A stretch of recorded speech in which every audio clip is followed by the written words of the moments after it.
So good morning everyone, welcome to study Pathshala. ये शुरू करते हैं आज का सेशन। और आज के हमारे प्राइम फोकस पे होंगे इंडिया कतर रिलेशन और यूक्रेन रशिया पीस टॉक्स पे क्या डेवलपमेंट हुई है, will look into that. Rahul Gandhi ने कुछ एप्रीहेंशंस उठाए हैं चीफ इलेक्शन कमिश्नर के अपॉइंटमेंट को लेके, विल लुक इनटू दिस। और यहाँ पे rarest of the rare doctrine पे जो है यहाँ पे कुछ बातचीत हुई है, because there is some lack of clarity, जिसकी वजह से इंटरप्रटेशन जो है डिफरेंट केसेस में डिफरेंट हो रहा है इसका। And then again marriage decline in China, so will look into all these particular news items. So start करेंगे यहाँ पे। So the you can say Qatar chief is here and उनके साथ हमारी क्वेश्चंस इतनी कोई खास प्रॉब्लमेटिक नहीं है। ओके और यहाँ पे हम अपने रिलेशन को फर्दर आगे लेके जाना चाहते हैं और फ्री ट्रेड एग्रीमेंट एक तरीके से हमारे फोकस पे है। एंड नॉट जस्ट दैट, ये गल्फ कंट्रीज़ जो हैं they are also interested in investing in India. तो ये भी चाहते हैं कि इंडिया की जो अभी ग्रोथ स्टोरी चल रही है उससे वो लोग फ़ायदा उठाना चाहते हैं। And this is how you can say they are investing here. तो एक कॉम्प्लीमेंट्री रिलेशन हमारा रहता है कि इंडिया नीड्स इन्वेस्टमेंट, हमें इन्वेस्टमेंट चाहिए और उनके पास पैसा बहुत है। ठीक है, so with this model we can facilitate investment in India. Different different आप बोल सकते हो इंडस्ट्रियल एक्टिविटीज़ में आप इनसे इन्वेस्टमेंट ले सकते हैं।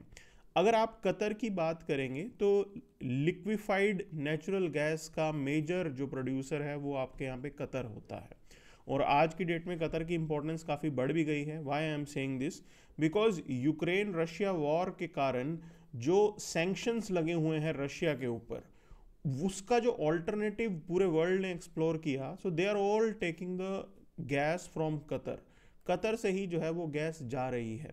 So this is how it is. अब इंडिया की अगर हम एनर्जी सिक्योरिटी को आप देखेंगे तो from that angle as well Qatar is important for us, क्योंकि यही एलएनजी जो है आपके यहाँ पे आ सकती है। So this is something that we can explore together. अब यहाँ पे बातचीत देखिए जो यहाँ पे मेजर फोकस पे आ रही है। सो एक इज़राइल पैलेस्टीन का कन्फ्लिक्ट जो है यहाँ पे हमारे लीडर्स ने डिस्कस किया। And then they discussed about the free trade agreement. Because अगर ये फ्री ट्रेड एग्रीमेंट हो जाता है तो आप देखेंगे कि हमारा ट्रेड काफ़ी फास्ट पेस पे जो है आगे जाएगा। राइट नाउ आपका ट्रेड तकरीबन तकरीबन $14 बिलियन के अराउंड होगा। ठीक है, और हमारा टारगेट क्या होगा, एम्बिशन है to double the trade to $28 billion. आने वाले कुछ सालों में हम $28 बिलियन के अराउंड तक अपने ट्रेड को ले जाना चाहते हैं। That is something which we want to do here. तो ये पॉसिबल है बिल्कुल। डिफरेंट एरियाज़ हैं जहाँ पे आप साथ में मिलके काम कर सकते हैं। So you can explore trade equations, investment, energy, security, जहाँ पे आप साथ में काम आएंगे। And this is how we can further strengthen our relation. और हमने ऑलरेडी अपनी इक्वेशन जो है वो स्ट्रेटेजिक पार्टनरशिप के लेवल पे हम इसको ले गए हैं। So when we see this strategic partnership, it means अब आज के डेट में ट्रेड तो होगा ही होगा, उसके अलावा जो जियो पॉलिटिक्स है उसके अंदर भी हम लोग साथ में मिलके कोऑर्डिनेट करेंगे। That is the big idea और it's a very good thing जो हम यहाँ पे एक्सप्लोर कर रहे हैं। अब कतर के अंदर Indian diaspora is also there. Okay, और कुछ एक प्रॉब्लम्स, कुछ एक इश्यूज हैं।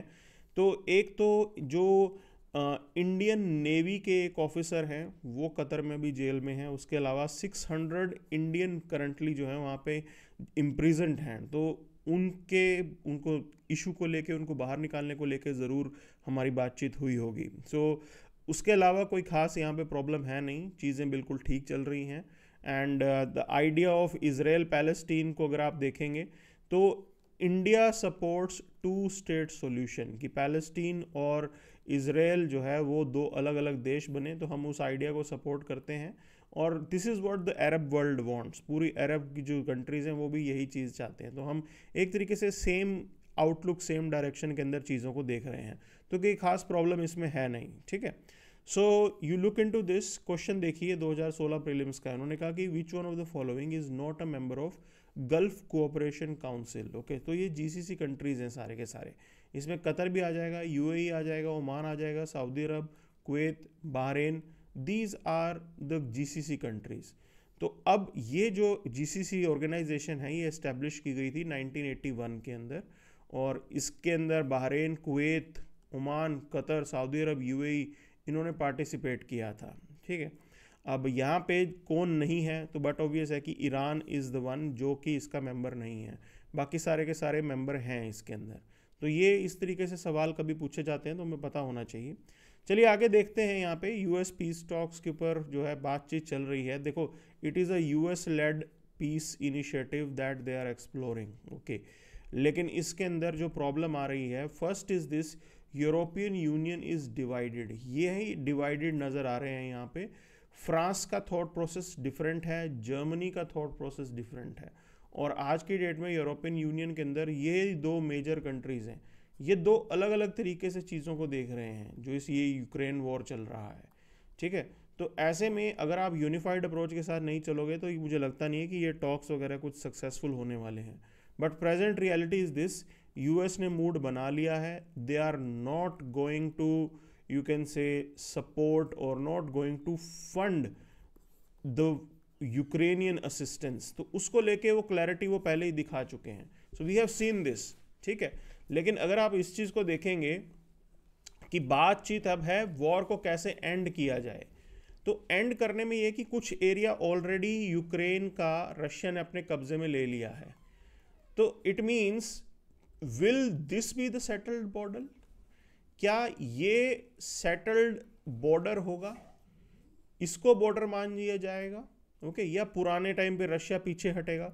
How things will be done, ये सबसे बड़ा चैलेंज है। दूसरा, Ukraine is still concerned about the future security, कि भी भविष्य में क्या होगा, ये वॉर खत्म होने के बाद क्या यूक्रेन के ऊपर रशिया दोबारा अटैक नहीं करेगा? That is a question mark here. फिर यूक्रेन क्या नेटो का मेंबर बन पाएगा? Again that is a question mark, because Trump ने एक चीज यहां पे बोली है। ट्रंप ने यूक्रेन के नेटो मेंबरशिप देने को एक इम्प्रैक्टिकल सी चीज बताई है। उन्होंने कहा कि प्रैक्टिकली शायद पॉसिबल ना हो। अच्छा, दूसरी चीज ये है कि नेटो जो जिस प्रिंसिपल पे काम करता है, that is based on attack on one is considered as attack on all, ठीक। तो इस प्रिंसिपल पे है और ये साथ में मिलके लड़ते हैं, लेकिन ये बोरोड डिस्प्यूट में इंटरेस्टेड नहीं है। मतलब ये उन कंट्रीज को साथ में नहीं ऐड करते जिनके बाउंड्री डिस्प्यूट चल रहे हों, क्योंकि जिस कंट्री का बाउंड्री डिस्प्यूट चल रहा है, चांसेस होंगे कि वो लड़ाई लड़ेगा। तो ज़बरदस्ती सबको लड़ाई की तरफ धकेलना, ये चीज़ एक तरीके से नेटो कंट्रीज़ जो हैं वो अवॉइड करने की कोशिश करते हैं। तो ऐसे में ये जो बाउंड्री डिस्प्यूट वाली बात है, तो ऑलरेडी ये तो चल ही रहा है यूक्रेन रशिया के बीच में, क्योंकि रशिया ने एरिया कब्जा लिया तो ये बाउंड्री डिस्प्यूट तो हो गया। तो ये सोचना होगा कि क्या इसके बाद भी यूक्रेनियंस को नेटो में आना अलाउड होगा? That is something that one has to see here, okay. तो ये सारी डिबेट्स हैं जो यहाँ चल रही हैं, ये इफ्स एंड बट्स हैं। ये क्लैरिटी के बिना हम एश्योर नहीं कर सकते हैं कि ये वाकई ये वॉर जो है ये रुकने वाला है। दूसरी चीज़, क्या ये एक्सेप्टेबल होगा? Will it be accepted by Ukraine? Because अभी तक चल क्या रहा है, Ukraine is not made a party to that. Ukraine तो पार्टी है ही नहीं। दिक्कत यही तो दिक्कत आ रही है, जिनके बीच में लड़ाई चल रही है एक एंटिटी उसमें पार्टिसिपेट ही नहीं कर रही है। तो ये डिक्टेटेड पीस जो है, जेलेंस्की ऑलरेडी कह चुके हैं, डिक्टेटेड पीस जो है वो चलेगा नहीं। लेकिन एक चीज़ पक्की है कि यूएस के सपोर्ट के बिना यूक्रेन कुछ नहीं कर सकता, और ना रह के भी उनको चीज़ें एक्सेप्ट करनी पड़ेंगी। That is the big idea, ठीक है। तो ये है वो बड़ी चीज़ जो यहाँ चल रही है। अब राहुल गांधी ने कुछ एप्रीहेंशंस उठाए हैं। उन्होंने कहा कि ये चीफ इलेक्शन कमिश्नर को इस तरीके से अपॉइंट करना आधी रात को एकदम से, और ये क्या तरीका है, ठीक। तो इसके बैकग्राउंड को अगर हम देखें तो हम एक चीज़ जानते हैं कि सुप्रीम कोर्ट का जजमेंट आया था। सुप्रीम कोर्ट जजमेंट के अंदर एक चीज़ कही गई थी कि एक पैनल बनाया जाएगा जिसके अंदर प्राइम मिनिस्टर होंगे और या एनी अदर यू कैन से लीडर ऑफ ओपोजिशन, लोकसभा आएंगे, and then chief justice of India आएंगे। तो ये सुप्रीम कोर्ट जजमेंट में था कि this panel is going to suggest who is going to be chief election commissioner, और उसके बाद प्रेसिडेंट जो है वो चीफ इलेक्शन कमिश्नर को जो है वो अपॉइंट कर देंगे। तो ये प्रोसेस एक तरीके से थॉट प्रोसेस में आया था। लेकिन आज की डेट में हुआ क्या, they came up with the parliamentary law, और पार्लियामेंट्री लॉ के अंडर उन्होंने क्या सिस्टम बनाया कि एक कमेटी बनेगी जिसके अंदर पीएम होंगे या सरकार का कोई और मिनिस्टर, तो आज की डेट में होम मिनिस्टर है, और लीडर ऑफ अपोजिशन, ये साथ में मिलके जो है ये डिसाइड करते हैं कि who is going to be chief election commissioner या बाकी इलेक्शन कमिश्नर्स कौन होंगे। ये चलता है सिस्टम। अब इसके अंदर कौन डोमिनेंस में आएगा, that is government is advantageous. तो कभी भी और लीडर ऑफ अपोजिशन की बात तो मानी ही नहीं जाएगी। अगर वो किसी पर्टिकुलर मुद्दे पे डाउट भी उठाएं, किसी पर्टिकुलर आदमी के अपॉइंटमेंट पे कंसर्न भी रेज करें, तो वो चीज़ एक्सेप्टेबल ही नहीं होगी। So that itself become a problem. ये दिक्कत है यहाँ पे। And this particular, because chief justice of India is not there, this creates a trouble over the sanctity of election commission of India, कि भी ये तो अपना आदमी अपॉइंट करते जा रहे हैं, ऐसा देखा जा रहा है। The present you can say election commission is close to home minister, ऐसा बोला गया है। So these are few things that are to be looked into. तो इसको ठीक करने की ज़रूरत है। Matter is already in court, Supreme Court inquire करेगी कि भी इस टाइप का जो पैनल है क्या वो वाकई वायबल होगा कि नहीं होगा। That is what one has to see here. अब ये क्वेश्चन देखिए, ये कहते हैं कि इलेक्शन कमीशन 5 मेंबर बॉडी है, नहीं 3 मेंबर बॉडी है ये। ओके, अब ये भी पता होना चाहिए आपको। देखिए 90s से पहले it was a single member body, ठीक है, ये सिंगल मेंबर बॉडी हुआ करती थी। Later on 1993 onwards it became a multi member body. बीच में भी 1-2 बार ऐसा हुआ था कि पहले मल्टीपल बनाया फिर सिंगल बनाया, लेकिन 93 onwards it became a multi member body with 3 members in it. तो ये पॉइंट याद रखना है आपको, थोड़ी हिस्ट्री भी पता होनी चाहिए। फिर बात करते हैं, कह रहे हैं कि होम अफेयर्स जो हैं वो डिसाइड करते हैं इलेक्शन शेड्यूल को। नहीं, इलेक्शन कमीशन ही डिसाइड करेगा ना, होम अफेयर्स नहीं डिसाइड करेंगे। So both are wrong here. And then we already know this कि इलेक्शन कमीशन का मेजर काम एक ये भी होता है कि कोई भी पॉलिटिकल पार्टी के स्प्लिट्स या मर्जर का कोई मुद्दा है तो उन पार्टीज़ के डिस्प्यूट्स को सेटल करना। तो शिवसेना वाला डिस्प्यूट जो है इन्होंने सेटल किया था। That's why D is the right answer, but this is the whole debate going on. अब बात आ रही है what is rarest of the rare. अब देखिए 2 ऐसे केस आए। एक तो हमें पता है कि कोलकाता के अंदर मेडिकल कॉलेज के अंदर रेप हुआ प्लस मर्डर हुआ, okay, and the person he was imprisoned, life imprisonment, और इस केस को रेयरेस्ट ऑफ द रेयर नहीं बोला गया। दूसरा एक शेरॉन केस हुआ जिसके अंदर Sharon Raj was poisoned by his partner and जिससे जो है उसकी डेथ हो गई और डेथ पेनल्टी इस केस के अंदर अवॉर्ड कर दी कोर्ट ने। So you can say how subjective things are, that is where the problem lies, because we don't have clear definition कि भी क्या होता है रेयरेस्ट ऑफ द रेयर। तो ये जज टू जज चीज़ें जो है डिपेंड कर रही हैं। अब देखो ये रेयरेस्ट ऑफ द रेयर का जो मामला होता है ना, इसके अंदर इसीलिए आपको चीज़ों को बेटर करने की ज़रूरत है, because it's a matter of life and death. ठीक है, ये है चीज़, ये matter of life and death है। And in that particular case आप किस तरीके से 2 मामलों को अलग अलग लेके चल सकते हैं, क्या है वो thought process. So that becomes a problem here. ये रेयरेस्ट ऑफ द रेयर में प्रॉब्लम है। बट एक चीज़ और भी डिबेट आती है कि should we continue death penalty, क्या हमें डेथ पेनल्टी कंटिन्यू करनी चाहिए। That itself is a question here, because world over countries are moving away. तकरीबन 120 देश ऐसे हैं जिन्होंने डेथ पेनल्टी ख़त्म कर दी है, ठीक है, they have removed that death penalty that is considered to be inhuman.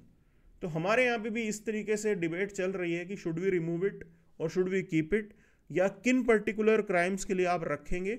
तो सुप्रीम कोर्ट ने एक तरीके से रेयरेस्ट ऑफ द रेयर का आइडिया यहाँ पे निकाल के दिया है in the Bachchan Singh case here, जहाँ पे ये रेयरेस्ट ऑफ द रेयर आया कि भाई अब नॉर्म की तरह हम हर किसी को फांसी की सज़ा नहीं देंगे।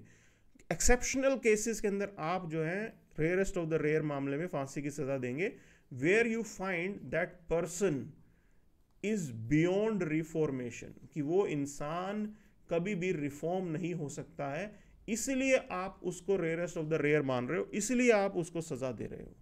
तो ये पॉइंट समझना बहुत ज़रूरी है यहाँ पे। और एक तरीके से ये दिखा रहा है कि tendency is this, we are also moving away from it. लेकिन जब तक है तब तक के लिए तो क्लैरिटी होनी चाहिए ना, कि किस केस में आपको ये देना है, किस केस में नहीं देना है, because it's a matter of life and death. आप किसी का right to life article 21 violate करने वाले हो। हाँ, हालांकि it is as per the establish system, but still it's a matter of life and death, that is what the point is. तो हमारे यहाँ पे आज की डेट में डेथ पेनल्टी कॉन्स्टिट्यूशनल मानी गई है, इसके अंदर कोई प्रॉब्लम नहीं है यहाँ पे। लेकिन पब्लिक हैंगिंग वो चीज अनकॉन्स्टिट्यूशनल है, पब्लिक हैंगिंग जो है वो अनकॉन्स्टिट्यूशनल कोर्ट ने बोली है। तो हमारे यहाँ पे बाकी ये वेस्ट एशियन कंट्रीज की तरह नहीं होता कि चौराहे पे टांग दिया, वो नहीं होता यहाँ पे, ठीक है ना, वो अनकॉन्स्टिट्यूशनल बोली गई है। बट पब्लिक हैंगिंग तो अभी तक अलाउड है यहाँ पे, कोई प्रॉब्लम नहीं है उसके अंदर। बट डिबेट जरूर है कि वी शुड री look about all these things, क्या वाकई हमें ये रखना है, because that is not a good thing here. क्योंकि अगर गलती हो गई इसके अंदर, किसी को फांसी हो गई, तो उस मिस्टेक को आप करेक्ट नहीं कर सकते हो। एक यूएस का केस था, किसी को जो है वहाँ पे डेथ पेनल्टी मिली और वो एग्जीक्यूट भी हो गया 80s के अंदर। आज खबर जो है 30 साल बाद आके केस निकल के आया कि भाई वो तो एकदम इनोसेंट था। बट अब आप इस मिस्टेक को करेक्ट तो नहीं कर सकते ना। सो दैट बिकम्स अ चैलेंज है, इसीलिए रेयरेस्ट ऑफ द रेयर के ऊपर ऑब्जेक्टिविटी लेके आना जरूरी है। ऐसा नहीं है कि एक मामले में तो कोर्ट अलग चल रहा है, दूसरे मामले में अलग चल रहा है, because that becomes a problem here. So अब डिबेट चाइना के अंदर चल रही है। देखिए चाइना की पॉपुलेशन जो है वो, एक तो समझने वाली बात है कि एज भी उनकी एवरेज एज इंक्रीज हो रही है, प्लस पॉपुलेशन डिक्लाइन हो रही है। ये कॉन्जिक्यूटिवली थर्ड ईयर है जिसके अंदर चाइना ने अपनी पॉपुलेशन का ड्रॉप जो है वो रजिस्टर किया है। एंड 2024 में only 6.1 million couples they married, and which is 20% decline चल रहा है वहाँ पे। देखो ये मैं पहले भी बता चुका हूँ, 2024 का जो साल है that is considered not auspicious for you can से मैरिज इन चाइना। तो इसको विडो ईयर बोला गया था, ठीक है ना, उनके माइथोलॉजिकल सिस्टम के according. So because of that also people were not marrying, but that is just one factor. पिछले 3 सालों में लगातार हमने जो है ये डिक्लाइन देखने को मिला है। क्या रीजन क्या है, क्यों शादी नहीं कर रहे हैं? Unemployment is one reason here. जब नौकरियां ही नहीं लगेंगी तो शादियां होंगी कैसे? So that also in the age group of 17 to 24 somewhere around 14% is the unemployment rate. तो ये बड़ा नंबर हो जाता है चाइनीज पॉपुलेशन के हिसाब से। कॉस्ट ऑफ लिविंग इंक्रीज हो रहा है, अर्बन अनएम्प्लॉयमेंट जो है वो यहाँ पे आ रही है। 44% of urban women they are opting not to marry. This is how it is, because they are career focused, वो अपने करियर पे फोकस कर रही हैं। ये भी एक पॉइंट है यहाँ पे। Okay, so there is this consistent decrease over last 3 years with deaths surpassing the birth in 2022। तो इसीलिए पॉपुलेशन डिक्लाइन वहाँ पे हो रहा है। एंड देन वहाँ की सरकार ने सिंगल चाइल्ड जो पॉलिसी अपनाई है, अब सिंगल चाइल्ड से they have shifted to 2 child policy in 2016। अब वो 3 child पॉलिसी लेके आए हैं 2021 में। लेकिन ये अब इनऑर्गेनिकली आप आर्टिफिशियली नहीं कर सकते हो।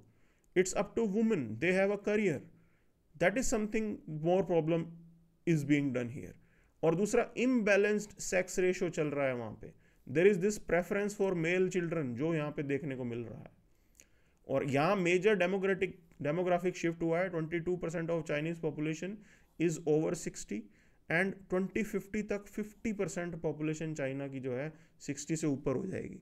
सो they are going to face lot of trouble. Specifically अगर आप लेबर मार्केट की बात करोगे तो लेबर शॉर्टेज वहाँ पे होने वाली है। बहुत बड़े लेवल की प्रॉब्लम है जो चाइना फेस कर रहा है आज की डेट में। देन पेंशन का प्रेशर इंक्रीज हो रहा है। सो रिटायरमेंट एज इसलिए वहाँ पे इंक्रीज कर दी गई है 63 एंड 55 फॉर वुमेन। ये टेम्परेरी रिलीफ मेजर की तरह है, but this is how things are. ये इनऑर्गेनिकली अगर आप पॉपुलेशन के साथ छेड़छाड़ करते हो तो प्रॉब्लम होती है। तो इंडिया को कभी भी ऐसा नहीं करना चाहिए, इसीलिए we should not follow the coercive method. Okay, आप कोर्सिव मेथड लेके मत चलिए, because this is what the result is. ये रिजल्ट आता है। आप आर्टिफिशियली किसी भी चीज़ को करेंगे तो उसका नुकसान होगा यहाँ पे। That becomes a problem here.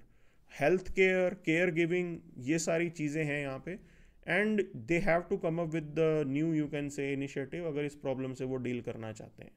So this is what has been the main task. Okay, अब देखो ये कल की एक न्यूज़ है, इसके अंदर जो ये पीस टॉक्स चल रही हैं इसमें विनर कौन है? विनर इज सऊदी अरब, और कोई विनर हो ना हो, सऊदी अरेबिया जो है वो विनर है यहाँ पे, ठीक, बिकॉज ये डिस्कशन वहाँ पे चल रही है and that is going to improve the, you can say, sanctity of Saudi Arabia in West Asian politics. तो वेस्ट एशिया के अंदर आज की डेट के अंदर अगर हम देखें, ईरान उतना इफेक्टिव नहीं है, लेकिन सऊदी अरब जो है वो सबसे बड़ा बेनिफिशियरी है इस पूरे के पूरे डिबेट का जो यहाँ पे यूक्रेन टॉक्स से रिलेटेड चल रहा है। So this is what has been the key points that we discussed here.